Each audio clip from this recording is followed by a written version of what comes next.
Assalamualaikum warahmatullahi wabarakatuh. Salam sehat buat kita semuanya. Eh, Selamat pagi dan semangat pagi. Bagaimana kabar kalian hari ini? Semoga kalian dalam keadaan sehat-sehat semuanya. Eh, di tengah-tengah pandemi seperti ini tetap patuhi protokol kesehatan supaya kita selalu sehat. Maka dari itu, marilah kita senantiasa bersyukur atas segala nikmat yang telah diberikan Tuhan kepada kita. Nikmat sehat, nikmat sempat, kemudian pokoknya tiada terhinggalah ya nikmat yang telah diberikan kepada kita semuanya. Sehingga pada kesempatan kali ini kita masih bisa beraktivitas, menjalankan kegiatan kita, keseharian kita dengan tetap semangat dan sehat. Baik, pada kesempatan kali ini kita akan melanjutkan membuat video tutorial untuk konfigurasi remote server menggunakan SSH pada Linux Debian. Sebelum saya menjelaskan kegiatan kita hari ini, sedikit saya akan mengingatkan bahwa pada video sebelumnya itu kita sudah melakukan yang pertama konfigurasi IP address, kemudian yang kedua sudah mengkonfigurasi repository, yaitu sumber untuk instalasi aplikasi-aplikasi atau paket aplikasi pada Linux Debian. Kemudian yang ketiga sampai di instalasi aplikasinya, aplikasi remote server yang kita gunakan pada kesempatan kali ini yaitu SSH. Itu di pertemuan atau di video sebelumnya. Kemudian untuk video kali ini kita akan melanjutkan dari instalasi kemarin, maka selanjutnya akan ada konfigurasi. Konfigurasi yang pertama yaitu konfigurasi jaringan client server. Jaringan client server di mana nanti kita akan mengset komputer klien dan server menjadi satu network atau satu jaringan, sehingga mereka bisa terhubung dan saling berkomunikasi. Kebetulan aplikasi yang kita gunakan pada tutorial kali ini, saya menggunakan Oracle VirtualBox, yaitu Oracle VirtualBox itu untuk membuat mesin virtualnya, sehingga nanti untuk jaringan klien servernya, kliennya saya menggunakan laptop yang saya gunakan, kemudian servernya pada virtual yang sudah kita install kemarin. Nah, untuk konfigurasinya sendiri nanti akan ada sedikit konfigurasi pada VirtualBox-nya. Baik, untuk yang pertama kita akan konfigurasi jaringan client server ini. Tetapi sebelumnya kita buka dulu untuk VirtualBox-nya. Kemudian kita siapkan server kita yang kemarin yang sudah kita instalasi SSH-nya. Kita setting dulu. Masuk ke setting, karena ini yang pertama kita akan konfigurasi jaringan client server. Kemudian setelah keluar seperti ini, kita masuk ke network. Ini masih loading 50%, ini laptop. Ini ada adapter, ini 000, ada 4 adapter. Sebenarnya nanti ini akan berubah adapter 1, adapter 2, adapter 3 dan adapter 4. Nah, ini sudah selesai untuk loadingnya. Nah, untuk komunikasi antara klien yaitu laptop kita dengan server Linux yang ada di virtual, maka kita menggunakan host only adapter. Kita pilih saja, kemudian di advance kita pilih allow. Nah, kemudian di OK.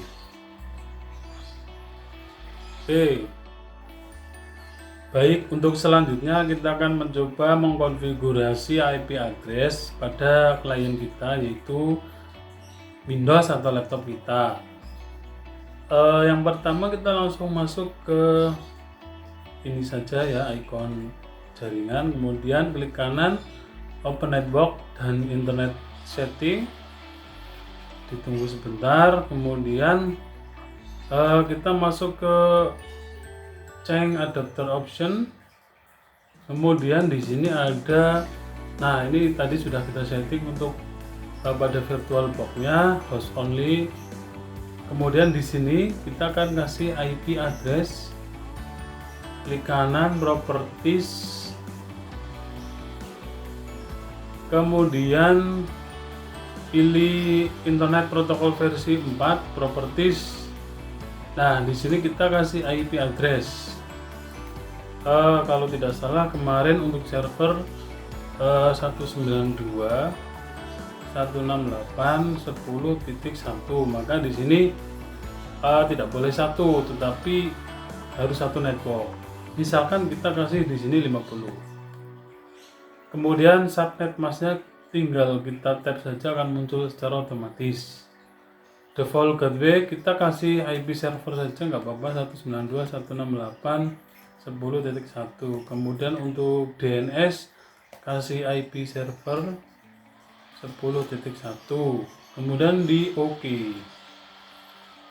Kemudian close. Ini kita close saja. Kita selanjutnya cek IP address-nya. Pada di sini kita masuk ke CMD, kemudian ketik saja if config. Nah, untuk virtual box-nya ini sudah masuk konfigurasi kita, yaitu IP address-nya adalah 192.168.10.50. Kemudian kita akan mencoba tes ping koneksi dari klien ke server.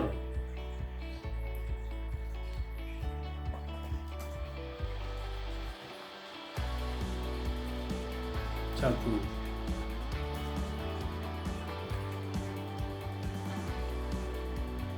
Request timeout. Kenapa request timeout? Karena ternyata server kita belum kita nyalakan. Jadi kita nyalakan terlebih dahulu. Di sini kita klik start. Kita tunggu saja. Semoga bisa langsung terkoneksi setelah server itu nyala. Nah, ini biar tidak berhenti, kita kasih tambahan script di sini biar terus melakukan tes koneksi atau pinging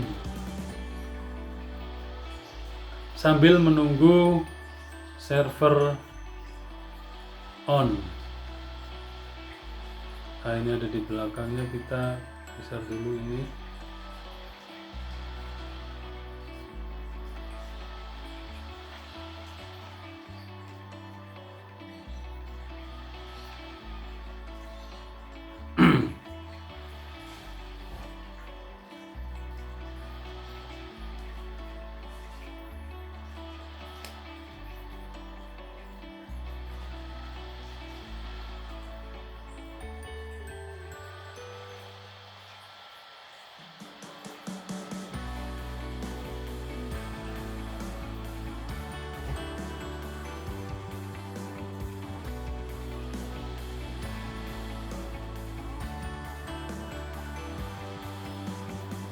Masih menunggu server mempersiapkan untuk booking.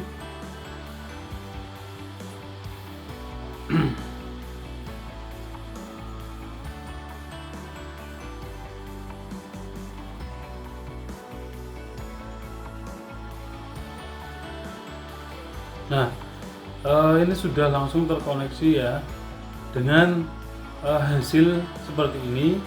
Reply from 192.168.10.1 B32 time lebih kecil dari 1 milisecond, kemudian detailnya 64. Ini koneksinya sudah berhasil. Jadi antara klien dengan server sudah ada koneksi atau terhubung. Jadi konfigurasi jaringan klien server kita ini sampai sini sudah selesai. Kemudian kita akan mencoba, ini nomor 1 sudah oke ya. Kita akan mencoba lagi ke tahap berikutnya, yaitu konfigurasi SSH, di mana di sini kita akan yang pertama mengubah port. Secara default untuk port SSH setelah kita instalasi itu 22. Nah, secara umum semua masyarakat ya yang menggunakan SSH ini sudah tahu bahwa port default SSH itu 22. Maka dari itu untuk keamanan atau security lebih baik kita ganti port tersebut menjadi port yang kita inginkan, sehingga aman dari orang-orang yang iseng atau bahkan bot ya yang mencoba masuk ya. Nah, bagaimana langkahnya? Kita akan coba yang pertama. Nah, ini sistem sudah siap, ini bisa di close saja ya. Sistem sudah siap, kita konfigurasinya masih via lokal seperti ini ya. Jadi silahkan login dengan user yang sudah dibuat. Nah, kalau sudah seperti ini artinya kita sudah berhasil login. Untuk melihat isi direktori dari SSH itu dengan perintah ls etc kemudian SSH. Nah, ini ada isi dari direktori yang isi file yang ada di direktori SSH, dimana nanti file yang akan kita konfigurasi adalah file sshd_config. Nah, itu ada di sini ya, ada di sini. Nah, ini ya, nanti file yang kita konfigurasi itu sshd_config.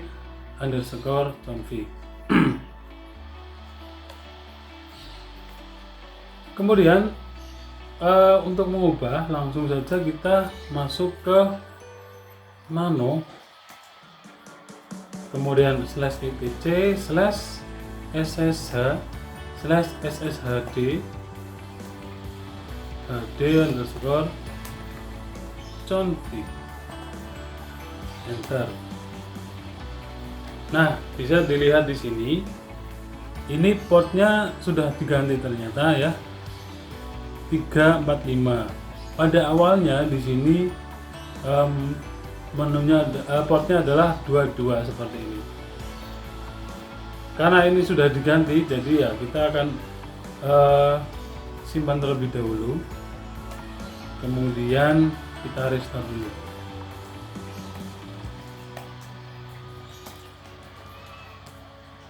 Oke, kemudian kita mencoba dari awal ya. Kita clear dulu biar bersih.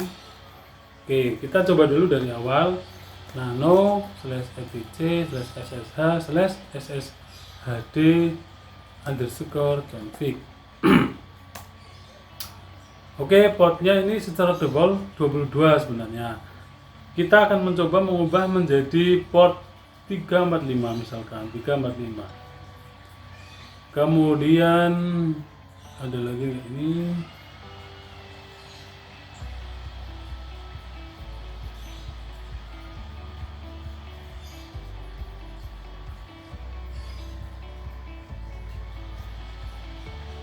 Oke, kita simpan dengan menekan Ctrl+O, kemudian enter, Ctrl+X untuk keluar. Nah, ini sudah tersimpan. Kita coba restart dulu service SSH-nya dengan perintah service SSH restart. Nah, jadi sangat mudah untuk mengubah port default daripada SSH yang tadinya 22 sudah kita ubah menjadi 3, 4, 5. Terus silahkan sesuai dengan keinginan kalian. Sangat simpel sekali untuk mengubah, hanya satu file yang kita edit, yaitu file sshd_config yang ada pada folder atau direktori SSH. Sedangkan direktori SSH tersebut ada pada direktori etc. Oke. Sampai di sini semoga bisa diikuti. Kalau masih kesulitan silahkan diulangi lagi videonya. Kemudian untuk konfigurasi selanjutnya yaitu kita akan mengubah banner. Banner itu ibaratkan tampilan awal ketika kita mencoba meremote akses menggunakan SSH, itu akan tampil. Kemudian di sini akan ada aplikasi tambahan yaitu namanya Viglet. Jadi install saja aplikasi Viglet tersebut. Perintahnya sama, apt get. Kita coba dulu di sini. Apt get install Viglet. Ya, perintahnya seperti ini ya. Seperti ini perintahnya. Viglet, oh itu kebanyakan kebanyakan tipe ini. Nah, apt get install Viglet. Kita coba saja enter. Nah, karena di sini kemarin sudah saya coba install, maka tampilannya seperti ini ya. Upgrade 0, tidak ada instalasi baru atau yang dihapus. Jadi untuk instalasi sebenarnya sama seperti aplikasi-aplikasi yang lain. Kalau kalian kemarin sudah berhasil instalasi aplikasi OpenSSH-nya, pasti bisa untuk menginstal aplikasi Viglet ini. Jadi kuncinya adalah yang penting perintahnya benar. Kemudian nama aplikasinya juga benar. Kemudian kita juga harus membaca yang ada pada layar. Apabila server meminta DVD 1, ya kita kasih DVD 1, tinggal kita masukkan. Apabila meminta DVD 2, maka kita tinggal memasukkan DVD 2. Apabila minta DVD 3, juga kita harus memasukkan DVD 3. Kemudian tekan enter untuk proses selanjutnya. Seperti itu ya, sama. Kemudian setelah berhasil terinstall untuk aplikasi Vigletnya, di sini kita, ini terlalu panjang mungkin ya, kita singkat saja. Untuk Banjarnegaranya BNA saja, BNA gitu ya. Kita akan tambahkan kata atau kalimat untuk di bannernya. Di sini ketik perintah Viglet spasi SMK Taman Siswa BNA, kemudian tanda lebih besar spasi, dia masuk di file etc, folder etc SSH, nama filenya adalah banner. Oke, perintahnya adalah seperti ini ya, Viglet SMK Taman Siswa BNA etc, atau bisa dilihat kalau di sini seperti ini di servernya ya, banner. Oke, kita coba menekan enter untuk proses selanjutnya. Enter.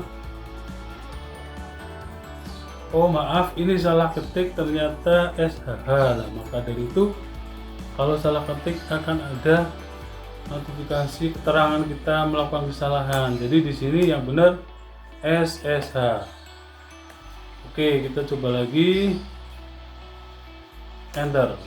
Nah, kalau benar maka akan seperti ini, sepertinya tidak terjadi apa-apa. Tetapi kalau kita lihat file bannernya, maka untuk tulisan kalimat SMK Taman Siswa BNA itu sudah masuk.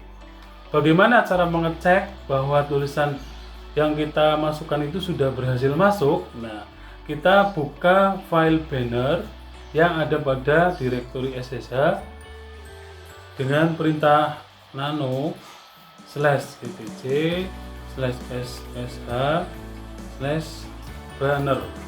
Nah, seperti ini ya, nano slash etc slash ssh banner, kemudian enter.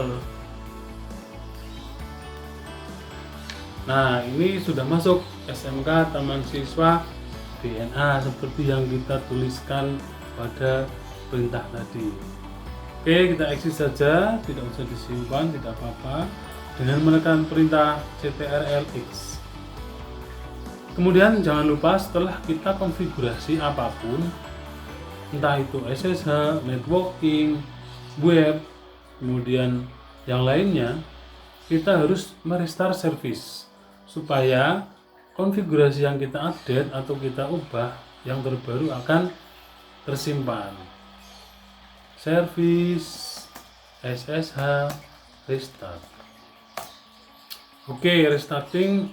Oke, kemudian nah, selesai ternyata ya. Sangat mudah sekali untuk konfigurasi SSH. Yang pertama tadi mengubah port, sangat simpel, hanya satu file yang kita ubah. Kemudian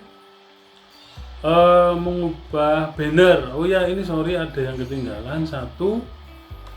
Kita masuk lagi ke sini. Nah, nano etc ssh config sshd config kita buka dulu. Ini ada satu yang harus kita edit di sini ke bawah terus. Nah, ini ada banner. Tadinya sebelumnya ini ada tanda crashnya. Kemudian di sini juga tidak ada tulisannya seperti ini. Maka dari itu kita tambahkan banner. Kemudian tanda pagarnya itu kita buang. Kemudian simpan, enter, exit. Jangan lupa untuk di restart. Nah, oke.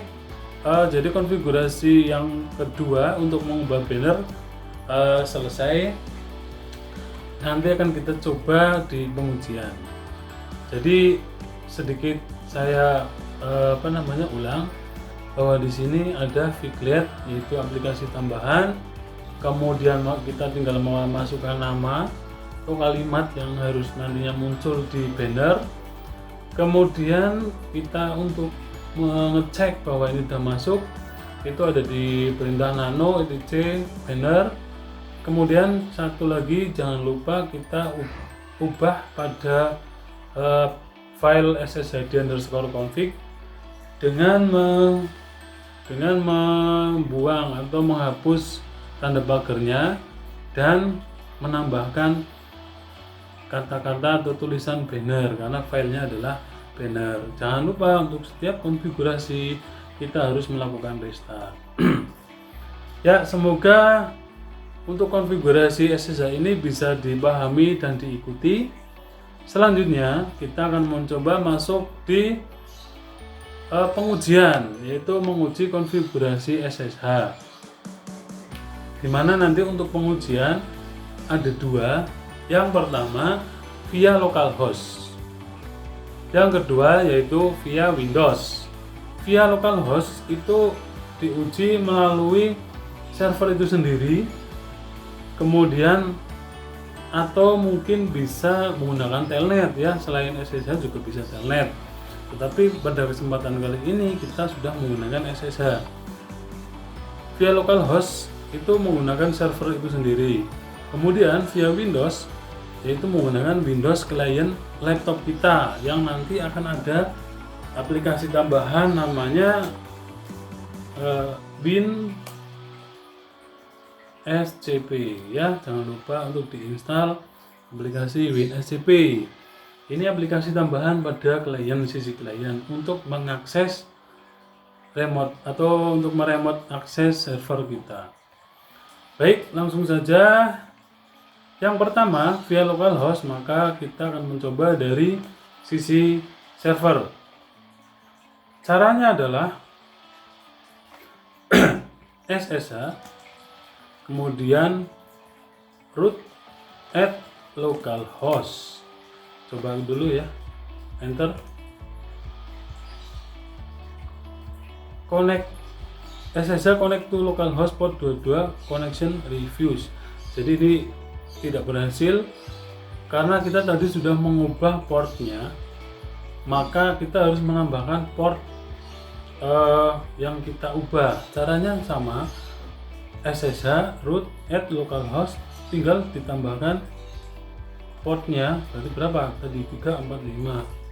Kita enter. Nah, ini adalah banner yang sudah kita buat tadi. Artinya berhasil tampil, ya, berhasil tampil. Kemudian kita masukkan password. Oke, berarti untuk pengujian dari via localhost berhasil. Ini ada keterangan di sini, kelas loginnya, tanggal berapa, hari apa, bulan apa, jamnya ada ya. Ini berhasil. Nah, sangat simpel sekali, asalkan kita paham untuk perintah-perintahnya, itu sangat simpel dan mudah sebenarnya.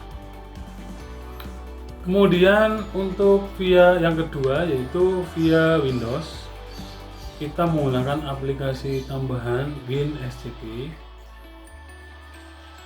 Di mana tadi WinSCP ini ya, tinggal dibuka saja dengan perintah double klik.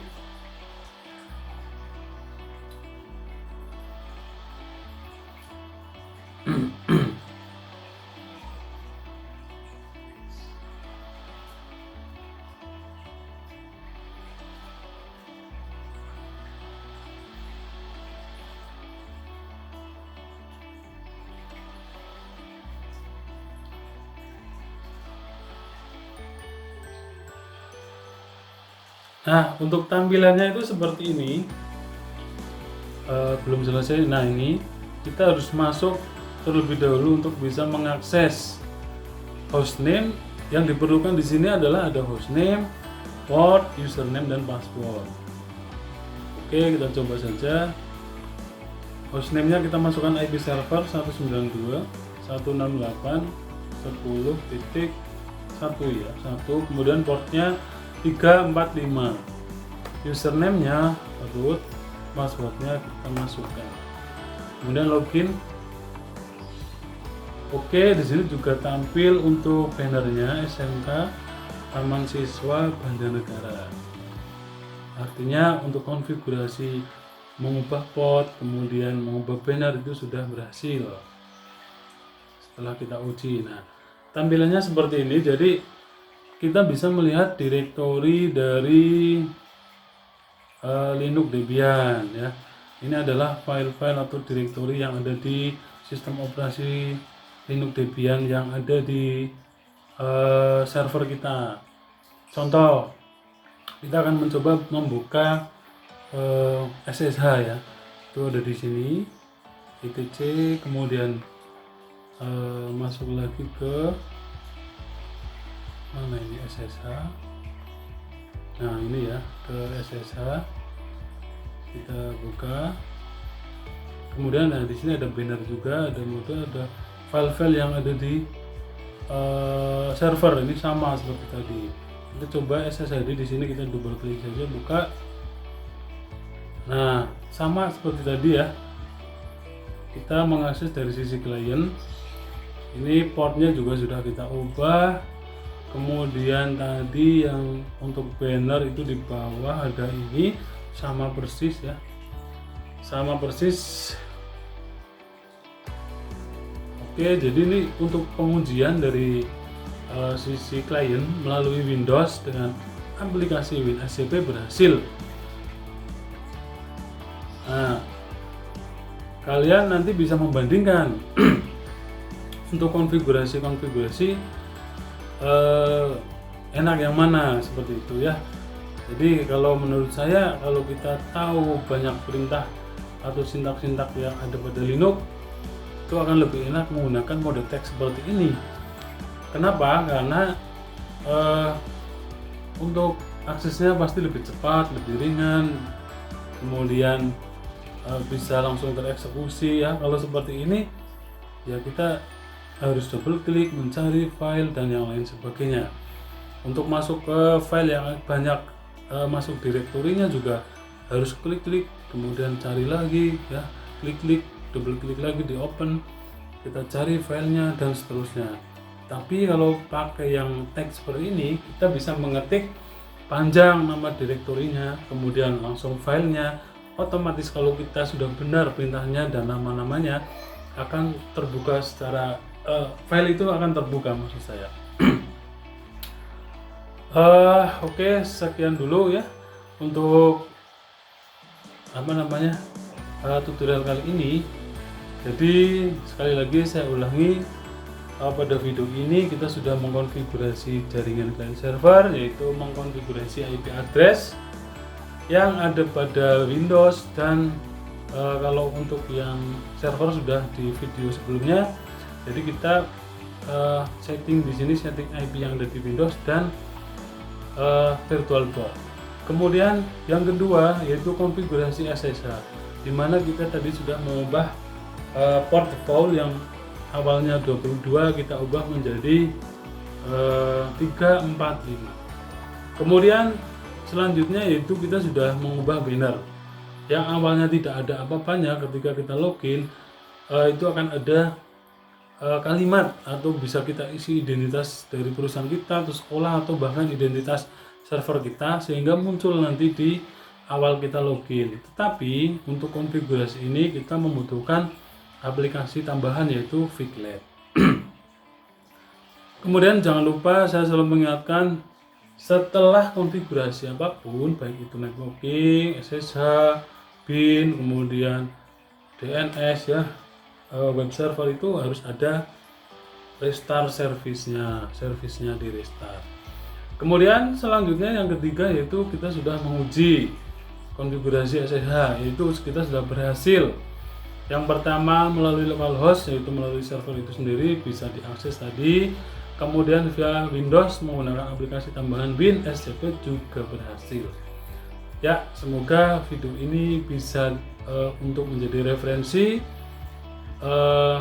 sehingga nanti ketika praktikum untuk remote server dengan melihat video ini bisa mengikuti dan berhasil.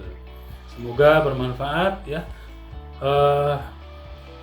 Kurang lebihnya mohon maaf apabila ada kalimat yang susah untuk dimengerti. Mungkin kita akan next bertemu lagi di video selanjutnya. Terima kasih, saya akhiri. Wassalamualaikum warahmatullahi wabarakatuh.